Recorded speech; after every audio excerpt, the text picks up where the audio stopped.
Veliki pozdrav, dobrodošli u NBA Europe specijal. Drugi deo ove emisije bit će posvećen jednoj priči o Stefu Curryju iz ugla jednog istorijskog dostignuća koje se sinoć desilo. Dakle, apsolutni rekord trojki, po broju postignutih trojki u istoriji NBA lige. Famozni Ray Allen je prevaziđen sinoć, bio je prisutan u Madison Square Gardenu, dakle jedan onako dirljiv i vrlo divan događaj se sinoć desio, sa nekim analizama pozitivnih i negativnih posljedica fenomena Stefa Curryja, šta je košarka dobila, šta je izgubila trojkaškom obsesijom, ja bih rekao. I malo ćemo analizirati činjenicu da je to ipak igrač koji je u jednoj jedinoj franšizi sastavio praktično celu svoju NBA karijeru.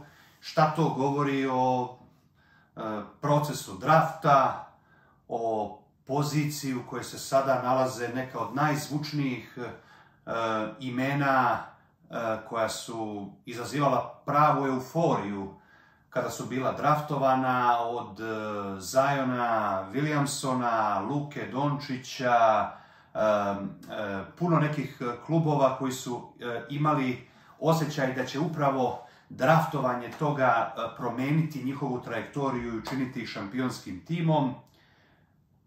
U čemu je razlika između klubova kojima se to desi, kao što se Golden Stateu desilo sa Stefom Curryjem? Eto, to će biti taj drugi deo, a pre toga jedan onako gotovo i šaljivi osvrt na intervju Ostoje Mijailovića, koji kaže da je njegov najveći uspeh to što bi neko sada prihvatio da bude predsjednik košarkaškog kluba Partizan, kao da je smena jednog predsjednika Partizana bila plod nesposobnosti, a da je dolazak njega isto tako bio plod nekog javnog konkursa i tendera na kome je on svojim kvalitetom pobedio. Kada poredimo upravljanje NBA klubovima ili čak najvećim evropskim klubovima, teško je oteti se utisku da je naša košarka, koja je globalno prepoznatljiva kao jedna od najvećih svetskih sila, i američke i evropske košarke, ja bih rekao tako. Pogledajte imena, pogledajte, mi imamo praktično MVP-a lige, da mi imamo ljude koji su u kući slavnih, da mi imamo puno toga što taj srpski pečat u NBA ligi čini velikim. I gledate ovde po Evropi Željka Obradovića i sve ostale rezultate, Dudu Ivkovića i tome slično, dakle nesporno. Ali zemlja odakle je sve to poteklo, verovatno je jedna od retkih u kojima uopšte postoji fenomen politički postavljenih predsjednika. I mi sad treba da poverujemo da neko nije smeo da preuzme mesto predsjednika Partizana iz bilo kog razloga, osim zbog jednog prostog i najjednostavnijeg, to da predsjednik ove države ne bi dozvolio da neko ko nije član Srpske napredne stranke uopšte bude predsjednik Partizana, recimo. Postoji ta teorija. I da ni danas, da neko hoće da postane predsjednik posle Ostoje Mijailovića, on to ne može da postane dok ne odobri čovek koji se meša u sve i koji je smenio upravu i trenera koji mu u tom trenutku nisu odgovarali. I to je otprilike ta priča, to je nešto nepojmljivo van. Vi možete da imate najnastranijeg vlasnika NBA tima, ali tamo nema nikakve dileme da Vive, Krenjadive ili onaj u Njujorku, da oni ipak traće i troše svoje pare. I oni ako bace pare na pogrešnog pika na draftu, potpiše 4 godine generalnog menadžera pa ga otpusti nakon 3 meseca, otpusti trenera u sred sezone, on to ipak sve plaća, sve te svoje nastranosti, sve te svoje greške, pogrešne procene, plaća iz svog džepa. Kod nas imamo taj fenomen ljudi koji dobijaju pare od države, a sve vreme prodaju priču kao da su oni dali svoje i da njihove greške, njihove nastranosti, njihove pogrešne procene prethodnih sezona, ogromni nestvarni dugovi, da to nema nikakve veze. Sa njima, oni su jednostavno tu zato što su lepi i zato što su sposobni, a kada izanalizirate stanje dugova pre nego što su članovi stranke Ostoje Mijailovića došli da upravljaju Partizanom, ti dugovi su sada daleko veći. Finansijski izveštaji se predaju na nezakonit način, tako da ih APR nije ni prihvatio praktično za 2019. godinu i tako dalje. Sve to je nezamislivo u Americi i u Americi najnastraniji vlasnik NBA kluba, najpogrešniji vlasnik, evo da kažemo Sacramento ili šta god hoćete, New York, s obzirom na veličinu, da je to franšiza najvrednija u NBA ligi, poražavajuće koja je pauza bila u play-offu. Evo sad u ovoj sezoni ponovo se vraćaju u donji deo istoka i nisu napravili taj korak nabolje koji su svi očekivali i tako dalje. Ali šta god bilo u tom, da kažemo, delu grešaka, ti ljudi ipak troše samo svoje pare i te pare su izuzetno legalne i ne može svako da bude vlasnik NBA kluba i Vivek Ranadive ili bilo ko neće trošiti pare države Kalifornije, niti će trošiti pare Sjedinjenih Američkih Država, niti javnih preduzeća ili javnih službi u Sjedinjenim Američkim Državama, nego će trošiti pare Vivek Ranadive od neke softverske svoje firme koja se bavi softverom na berzi, koji je prodao za 5-6 milijardi dolara i on baca te svoje milione kao pijani milioner ili milijarder, da kažemo to tako, ali baca svoje. Razumete? Problem sa ovakvim ljudima je što oni bacaju tuđe, a ponašaju se kao da je svako od njih lično Nikola Tesla i da neko u 21. veku modernog sporta kaže moje najveće dostignuće, što bi sada neko pristao da bude predsjednik Partizana, deluje gotovo bizarno. Kad mi znamo da živimo u bizarnoj zemlji u kojoj bez dozvole jednog čoveka, razumete, bez dozvole jednog čoveka Greg Popović ne bi mogao da bude trener Partizana i bez dozvole jednog čoveka, ne znam, razumete, bilo ko ne bi mogao da bude predsjednik Partizana, da dovedete ne znam, Steva Kera da bude generalni menadžer Partizana ili da dovedete ovoga što je vodio Chicago, razumete, Phila Jacksona, kako zove već, razumete? Ne može. I upravo u toj bizarnosti imamo i problem činjenice da izvor najvećih kvaliteta evropske i svetske košarke, koji se zove Srbija, ima bizarno upravljanje i crne kutije u kojima ne možete da saznate prostu činjenicu u kojoj se dubiozi ti timovi nalaze i ko su ti ljudi uopšte koji troše tuđe pare i ponašaju se kao da daju svoje. Eto, to je taj neki blagi osvrt na paralele između evropskog i NBA modela upravljanja košarkom. Sada sledi malo lepša i životnija priča, normalnija priča o Stefu Kariju i njegovom rekordu. Dobrodošli.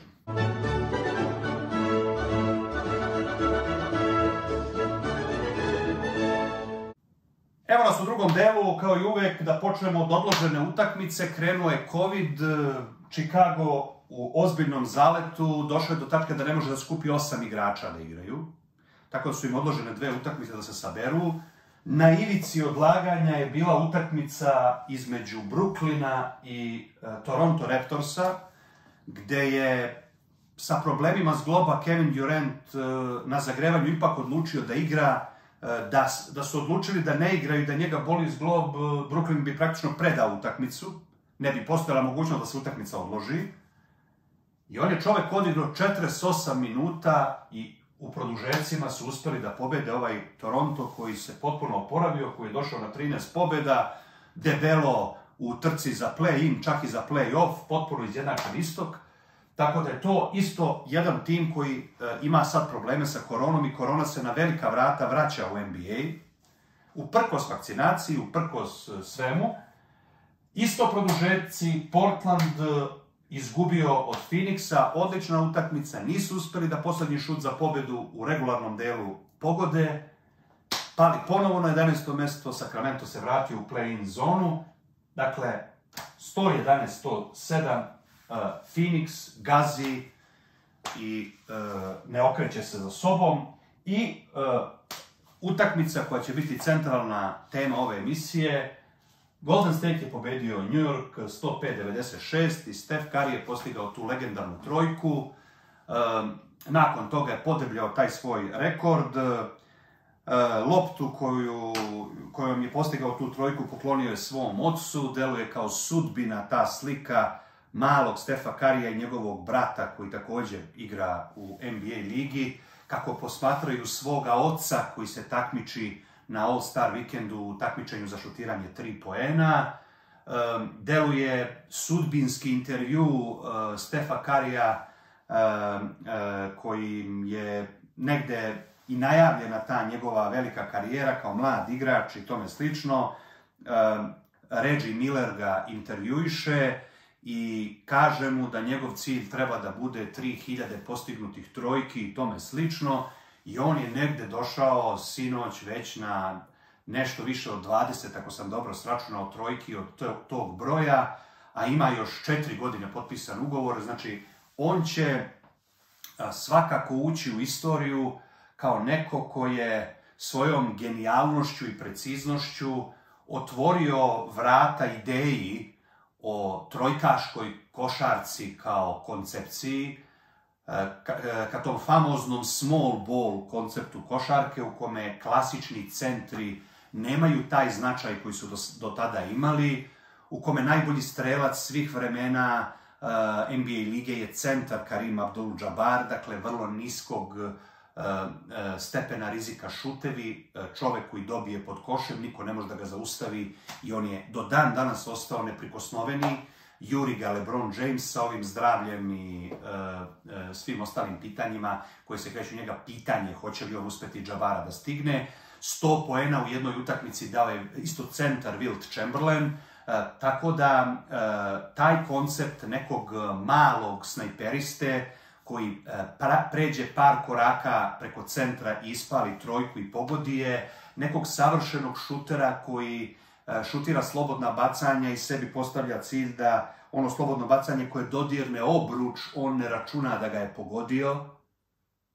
Dakle, to je unelo neku revoluciju i pokazalo da postoje šuteri, postoje igrači koji jedan visoko rizičan šut za 3 poena mogu učiniti nisko rizičnim i košarka je promenjena, košarka je pretrpela neku vrstu revolucije, formacije small ball su pokušane, pokazalo se u praksi da su problematične, da nema puno, ja bih rekao, šutera kakvi su Steph Curry koji mogu da opravdaju tu priču, da nemate potrebu previše da imate skakača koji će da hvataju promašaje jer će taj da pogađa. Čak i sam Steph Curry, kada pogledate, ima noći kada po 13-14 puta šutne i ne pogodi. Pre par utakmica na kraju prvog poluvremena je pogodio prvi šut iz igre, 13 vezanih na početku je promašio. Ali u načelu statistika NBA lige, kad dođete tamo i kad slušate šta oni pričaju, oni su napravili proračun da duga dvojka i trojka su manje više iste po stepenu rizika, iste po broju uspešnosti i da je bilo koja duga dvojka praktično bacanje jednog poena. Problem sa tom koncepcijom je što se to polako otima kontroli, da brojevi ispaljenih trojki košarku čine negledljivom. Ušla je u legendu reakcija Charlesa Barkleya tokom jedne utakmice, mislim da li Clippersa i Dallasa ili tako nešto, u play-offu, kad je Dallas ispao, da mu je dosadno da gleda celo prvo poluvreme kako oni kao na tenisu ispaljuju trojke, da taj trojkaški koncept košarke predstavlja neku vrstu protivprirodne promene u kome 9 igrača gledaju jednog igrača koji ne dodirujući loptu niko osim njega i bez ikakve asistencije praktično dolazi do centra i ispaljuje trojku. Dakle, pretvaranje jednog kolektivnog sporta u jedan poluindividualni sport u kome je sva veština da dođete do centra i da pogodite. To do tada, do Stefa Currya, mislim da je bila ipak veština u sklopu košarkaške igre za koju je velikim delom bila potrebna i saradnja ostalih saigrača. Damian Lillard se pojavio, Trae Young od mlađe generacije, Luka Dončić koji je pokušao da uđe u taj krug, ali on nema jednostavno procente da stane u rang sa tim šuterima. Njegov procenat šuta u ove prve 3 sezone je 30% šut za 3 i problemi Dallasa između ostalog deriviraju iz njegovog osjećaja da on treba da šutira trojke, a on nema procente uspešnosti tih trojki koje mogu u ukupnom zbiru Dallas da učine šampionskim timom. Steph Curry te procente ima i vidite da čak ni Damian Lillard nema te procente da od Portlanda napravi šampionski tim. I postavlja se pitanje da li je cela košarka zbog jednog izuzetka, zbog onoga što Stephen A. Smith naziva najboljim šuterom u istoriji košarkaške igre. Da li je jedan, kažem, izuzetak, jedan fenomen poslužio kao osnova za jednu potpuno pogrešnu koncepciju košarke sa idejom da postoji više Stefa Curryja u NBA ligi, u ovoj našoj košarci, i da cela košarka treba da ih traži, da ih stimuliše da šutiraju u nedogled, i da li je ta košarka postala mnogo problematičnija i negledljivija. Zbog toga ja sam bliži toj stvari da su ljudi pogrešno pročitali fenomen Stefa Curryja, promenili košarku, a da ta košarka deluje ponekad mučno za gledanje. Naravno da je zabavno kad vidite 1, 2, 3, 5 trojki i tako dalje, sve to. Kad vidite tokom jedne utakmice 40 trojki, 45 trojki da dva tima pogode, ili da 100 trojki ispale, nemam pojma koliko ih ispaljuju tokom utakmice, taj sport postaje, kažem, neka vrsta nabuđenog stolnog tenisa, u kome jedan uzme i dođe do centra i ispali trojku, onda drugi uzme i dođe on do centra i ispali trojku, malo karikiram, ali prosto razumete šta hoću da kažem. I mislim da je možda jedna od negativnih stvari ovog rekorda činjenica da će igrači sve više i više forsirati. Vi vidite sad, Jokić šutira trojke kao fenomen MVP, njemu to još i ide, ali sad se traži od svakoga da šutira trojke. Oni, valjda Ben Simmons, ako nisam pogrešio, njega oni zezaju što ne šutira trojke. Predmet je podsmeha što ne šutira trojke. Dakle, vrši se pritisak da i onaj, što bi rekli, ko treba i ko ne treba, da svako šutira trojku, da je svako neki mali Steph Curry, a nije. Steph Curry je fenomen, Steph Curry je neko ko polako u ovoj konverzaciji ulazi u priču oko toga da li je u ovoj generaciji uopšte LeBron James najveći igrač ili je to Steph Curry. Ne samo po broju titula, prstenova, nego i po opštem uticaju na košarku, po opštim brojevima, zastrašujućim brojevima. Tako da je to zanimljivo i zanimljivo da je on igrač koji je svoju prvu trojku postigao u dresu Golden State-a.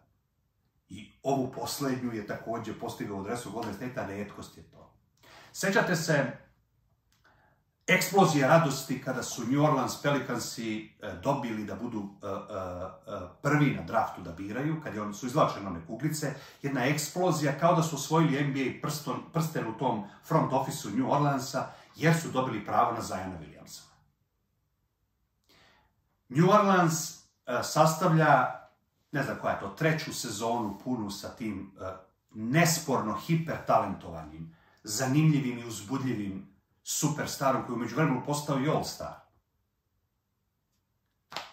Bolna je činjenica da on nije video play-off nijednom, da je on po rezultatima obe te sezone, mislim, završio ispod Sakramenta čak, ili tu negde sa njim, dakle, hipertalentovani, i da ti problemi sad sa zdravljem, sa težinom i tako da. Postoji problemi Luke Dončića sa težinom. Da je došao sa velikim brojem kilograma nakon olimpijskih igara, da se opustio 2-3 nedelje, da su krenuli problemi kod njega i sa povredama i tome slično. Dakle, a da sam Dallas sada svi u Americi opisuju kao potpuni haos već 4. godinu za redom. Da trener sada novi, ovaj prethodni je pobegao od Luke Dončića, Rick Carlisle, koji je uzeo titulu sa Dallasom, pobegao je od njega bukvalno, jer su se, evo sad izlaze priče na ESPN-u, svađali oko svega. On je bio tu da se ne bavi svojim poslom, nego zašto Rick Carlisle neke njegove drugare iz tima s kojima on igra video igre ne poštuje, ne daje im mesto u timu. Razumete, igrač trenera napada neki Smith, ili ne pojma kako se zove, taj neki koji je draftovan kad i Dončić iste sezone, pa ovaj nije hteo ovoga da stavlja, pa je hteo da ga skloni, on je hteo Donovana Mitchella da draftuje, a oni su ga preglasali pa su valjda izabrali tog drugog, ovaj nije bio zadovoljan s njim, ispalo je da je Rick Carlisle bio u pravu, a ovaj je bio drugar sa Dončićem i Dončić je jednog trenera manje više, koji je legenda u Americi i samog Dallasa jedinu im titul osvojio, oterao. Sada problemi sa težinom, problemi sa svađanjem sa sudijama, da ga trener njegov na preskonferencijama opominje da prestane jer uništava tim. I polako, ali sigurno i ta priča prestaje da bude ona priča. Vidim sad danas Zvezdina, ova kladionica Mozart pravi priču o draftu, pa da će Divac do kraja života morati da objašnjava zašto je izabrao Marvina Begleya, a ne Dončića. Ne znam da li gledaju oni vesti, da li čitaju ESPN i ovo ostalo. Nije to više ta priča odavno i ta priča postaje priča o rasulu Dallasa zbog tog drafta i zbog odluke da se oko dečka koji to očigledno u glavi još nije sazreo da bude pravi cela ta franšiza, da oni 4. godinu za redom bauljaju, nemaju, s obzirom na očekivanja na veličinu tržišta, ni blizu rezultate koje su očekivali, tako da neće Divac ništa objašnjavati vezano za njega. Verujte mi, sve više i više postoji ono, zove se buyer's remorse, znači žaljenje kupca nakon što je dobio proizvod, da tu polako postaje problem i sa drugim trenerom već, i problem sa suđenjem, svađanjem sa sudijama.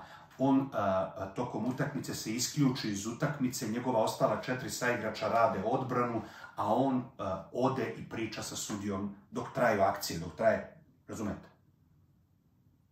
To je jedan od tih primjera franšize koja nije podignuta. Sacramento vam je primjer priče sa Marvinom Begleyem, gdje su oni isto izabrali nekoga koji im je trebao, umjesto nekoga koji je na papiru bio bolji.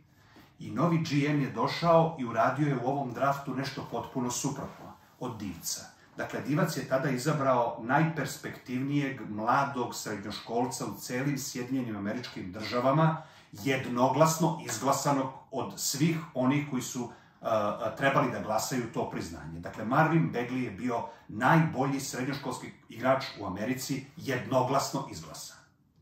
Sacramento je trebao krilni centar, na poziciji playa imao je Bogdana Bogdanovića, imao je lice franšize, draftovano kao takvo De'Aarona Foxa, imao je Buddyja Hielda, imao je nekog tamo Yogija Ferrella ili koga je već imao i tako dalje, ali ova 3 igrača činila su da Dončić ili Trae Young budu višak ili da dođe on i da se draftuje lice franšize, da se traduje lice franšize Sacramenta Fox, Buddy Hield, za koga gazda nije hteo da da, koji je drugi trojkaš NBA lige iza Stefa Curryja.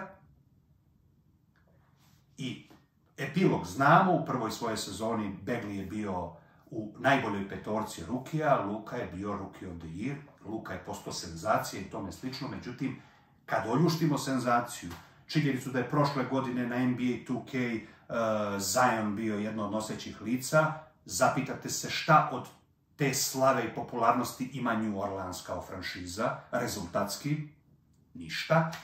Imamo sada, evo, 2K gdje je Luka Dončić zaštitno lice, popularan, nesporno i tako dalje. Šta od toga konkretno rezultatski ima franšiza Dallas?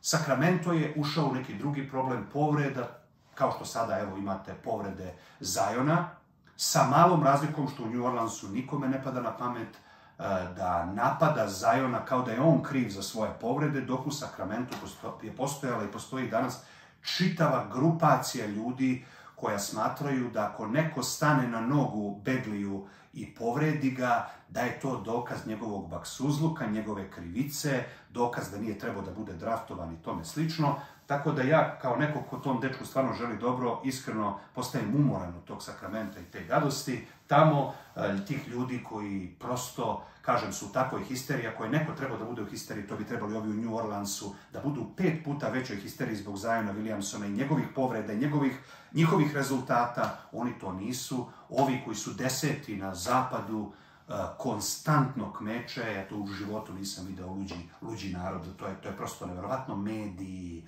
ti navijački portali, to je neviđeno. Tamo je ta droga izgleda spalila 90% mozgova i to je prosto zastrašujuće na šta to liči. I ono što je meni, kažem, tu najzanimljivije na kraju, da vam ja kažem, Steph Curry je izuzetak, ali cela priča vezana za to da neko svoju prvu i posljednju trojku koja postavlja svetski rekord svih vremena odigra u istom dresu, to je upravo ta priča koliko su retki ti neki pikovi sa drafta koji transformišu franšizu i naprave nešto ozbiljno od nje. Razumete? I novi GM koji je došao nakon Divca uradio je potpuno suprotno od njega. Evo, on je procenio da je 9. pik na draftu taj Davion Mitchell, koji je mali playmaker od 183 cm visine, najbolji od raspoloživih igrača i da će on njega da izabere, iako je svima bilo jasno da Sacramentu treba centar ili treba krilni centar, da mu apsolutno sa Buddyjem Hieldom, sa Haliburtonom, koji je draftovan i to odlično draftovan prošle sezone, jedan od 3 top pikova, zato što su svi ostali normalni klubovi radili ono što je uradio Divac. Birali su ono što im treba, a nisu birali najboljeg. Prvih 11 timova na prošlogodišnjem draftu nije biralo playmaker, jer im playmaker nije trebao i oni su Haliburtona, koji je bio jedan od 3 najboljih i koji je bio jedan od 3 najboljih rukija prošle sezone, spustili na 12. mesto i Sacramento ga je pokupio kao krušku. Ovaj novi GM je uradio suprotno i gledajte šta se dešava u Sacramentu. 5 playmakera sada, doveden igrač koji je potpuni višak, Fox, Haliburton, Hield, Terence Davis potpisan i ovaj 5. To je dovelo do toga da su terali Luka Waltona da izbaci krilnog centra iz formacije potpuno, da izbaci Beglija, na primjer, da uopšte ne igra, da Sacramento igra sa 3 playmakera, da krilni centar bude Barnes, koji je trojka, i da igra sa jednim centrom, da Sacramento serijski satiru klubovi koji nadskaču Sacramento, po 20 i više skokova imaju više, da je prvu polovinu početka ove sezone obeležilo mučenje Foxa da izađe na kraj sa tom novom formacijom, da je njemu u početku sezone pao strašno učinak, pa se sad vraća polako na te utakmice 30 poena, dolazi on na svoje, ali da Sacramento deluje za klasu slabije nego prethodne sezone. Jedan trener je smenjen u sred sezone, niko ne zna zašto, i ovaj drugi trener, evo 3. vezani poraz na gostovanjima, ne može da izađe na kraj sa tim. To što je doveden taj mali kao 5. sad seje sumnju u to da li taj novi GM planira da traduje Foxa. Svi igrači su destabilizovani jer to nije poslalo poruku, znaš šta, ja sam izabrao najvećeg i najboljeg igrača, koji to by the way nije, koji ima katastrofalno loše procente šuta, koji nije u prvih 15 rukija ove sezone, za razliku od Haliburtona koji je bio draftovan 12. bio je kandidat za rukija godine, ovaj dečko neće biti ni druga petorka koliko je loš ispao na kraju. I onda znate kad se pitate da li da birate ono što vam što timu treba ili najboljeg raspoloživog, ovaj primjer sa Davionom Mitchellom u Sacramentu vam govori šta bi se desilo da je Divac teoretski draftovao Luku Dončića. Imali biste metež, imali biste odmah pitanje Fox da li ostaje, da li ide Bogdan, da li ide Hield. Jednostavno, hemija u Sacramentu je poremećena do te tačke da su oni 10. na zapadu, a kad gledate u kakvom se stanju oni nalaze, oni samo što se ne poliju benzinom i ne spale se. Jedno totalno rasulo, trenera oterali potpuno bez veze jer nije uspeo da uklopi 5 playmakera u timu. Od toga taj zbog koga je to urađeno ispostavlja se kao jedan od najvećih promašaja na draftu u zadnjih 15 godina Sacramenta. po učinku, po procentu šuta, po svemu, to je prosto jedan totalni flop, kao neki off-night, on kao radi neku odbranu. Igrao je sad protiv Charlotta, Book Knight se zove dečko, koji je 1 trojku do sada kao ruki dao u dresu Charlotta od početka sezone i ovaj ga je čuvao, ruki je čuvao, ovaj ga je silovao, 6 trojki dao preko njega, postavio rekord karijere i tome slično, znači dete ne može da čuva rukije. A procenti šuta 30% iz igre. I to je ta dilema i zato kažem, Steph Curry je izuzetak. Ne samo po svojoj nenormalnoj uspešnosti tih šuteva iz daljine, nego i po tom fenomenu da je svoju prvu i posljednju trojku postigao u istom dresu. I da je po meni jako pogubno kada jedan takav raritet vi počnete da pretvarate u pravilo i pretpostavljate da to što se desilo sa njim, da postoji 20 takvih, pa da svaka franšiza u NBA ligi treba da krene tim putem. I gledajte taj neslavni pokušaj u Houstonu sa Hardenom kao trojkašem, da se odigra taj small ball i rasulo i on je na kraju mora da beži iz Houstona da ode u Brooklyn. Gde ne igraju small ball, sigurno. Eto, tako da, zanimljiva je priča Stefa Currya, dirljiva, ovo sinoć je bilo onako gotovo najlepše lice košarke, utakmica prekinuta u prvoj četvrtini nakon te trojke, fenomen, sva 3 ta najbolja trojkaša na jednom mestu, muzika za uši svi koji vole NBA košarku i košarku generalno, ali zaključci krajnje zanimljivi koliko je u stvari on fenomen, izuzetak, pogrešno protumačen da može da bude pravilo. I kada je reč o konceptu trojkaške košarke, i kada je reč o tome da ćeš ti, birajući Zajona, Luku Dončića, ne znam koga, moći da od svoje franšize jednim pikom na draftu pretvoriš tim sa dna u tim koji je šampionski. I da li se to nekad u istoriji NBA dešava? Dešava se, ali da li se dešava kao izuzetak ili kao pravilo? Mislim da nam ovo sve što smo vidjeli u prethodnim godinama govori da je to više izuzetak nego pravilo. I da era super timova, stvorenih timova, trade timova, napravljenih zvučnim trejdovima, na kraju dolazi pre do titule nego neka domaća radinost i uzgajanje nekih talenata od početka, što zbog povreda, što zbog raznih drugih stvari, dovodi do ovih problema s kojima se sada suočava Dallas, New Orleans ili recimo taj famozni Sacramento, koji je probao taj koncept, kažem, dovedi ono što ti treba, makar i ne bilo najbolje na draftu, a sada ispada da je 2 puta gore kada se krenulo u ovaj drugi pravac, izaberi ono što ti ne treba, ali dovedi najboljeg igrača. Taj Sacramento ispada najgori u prethodne 4 godine.